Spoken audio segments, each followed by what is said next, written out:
வாழ்க வளமுடன். இன்றைக்கி ஒரு அற்புதமான ஆனந்தமான தலைப்புங்க. நெருதி மூலை.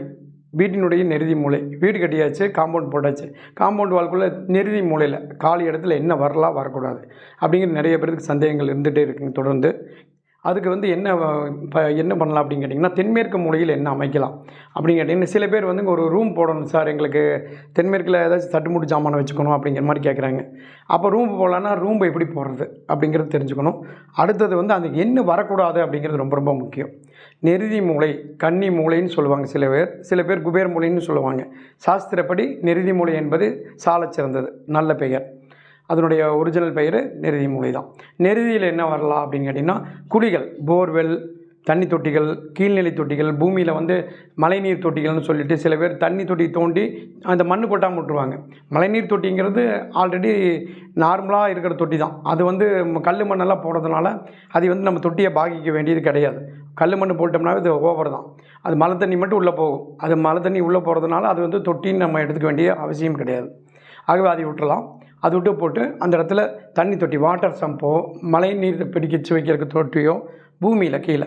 அப்புறம் சில பேர் குபேர மூலையில் போர், தென்மேற்கு மூலை அப்படிங்கிற குபேர மூலைங்கிறது இடத்துல போர்வெல் போடுவாங்க. அந்த மாதிரியெல்லாம் இருக்கிறது ரொம்ப ரொம்ப தவறு. அது அந்த மாதிரி இடம் ஒரு வேளை முதலே போட்டிருந்து அந்த இடத்துல வீடு கட்ட வேண்டிய சூழ்நிலை வந்ததுன்னா வீட்டை மாற்றி கட்டலாம், அல்லது போரை மாற்றி போட்டுக்கலாம். அந்த போரை மூடிட்டு கூட வேறு போர் போட்டுக்கலாம். அது ரொம்ப ரொம்ப தவறான இடங்க. அங்கே என்ன வரக்கூடாதுங்கிறதுல கீழ்நிலை தொட்டிகள், பூமியில் குழிகள், பூமியில் தண்ணீர் நிரப்புதல், இந்த விஷயங்கள் அங்கே எல்லளவு வரக்கூடாது. எப்படி வைக்கலாம் சார் அப்படின்னா, குபேர மூலையில் எல்லா வீடும் பார்த்துருப்பீங்க. எங்கே பார்த்தீங்கன்னா தென்மேற்கு மூலையில் வீட்டு மேலே டேங்கோ, தொட்டியில் கட்டி டேங்கோ தண்ணி வச்சுருப்பாங்க. பூமிக்கு மேலே சும்மா ஒரு திட்டு மாதிரி வச்சு அந்த இடத்துல ஒரு சிங்க் வச்சோ வாட்டர் டேங்க் வச்சோ மேலே தண்ணி வச்சுக்கலாம், தவறு கிடையாது. அந்த இடத்துல தண்ணி வைக்கிறது ரொம்ப ரொம்ப சிறப்பு தான். எப்படின்னு கேட்டிங்கன்னா, பூமிக்கு மேலே. சில பேர் ஆலோப்பிலாக்கல்லுக்கு 10 வச்சு ஒரு சின்டெக்ஸ் டேங்க் வாங்கி வச்சு தண்ணி ஊற்றி வச்சு அதில் பிடிச்சி யூஸ் பண்ணிகிட்ருப்பாங்க.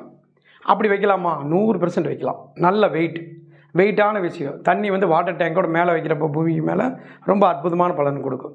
சில பேர் அந்த இடத்துல ஒரு ரூம்பை போடணும் சார் அப்படிம்பாங்க. போடலாம், தவறில்லை. அந்த ரூம் வீட்டினுடைய தளத்தை விட அந்த வீட்டினுடைய தளம், பூமியினுடைய தளம் உயரமாக இருக்க வேண்டும். வீடு 4 மாடி இருக்கும். அந்த இடத்துல கட்டுற வீடு ஒரு 10 அடி உயர்ந்தாக இருக்கும்.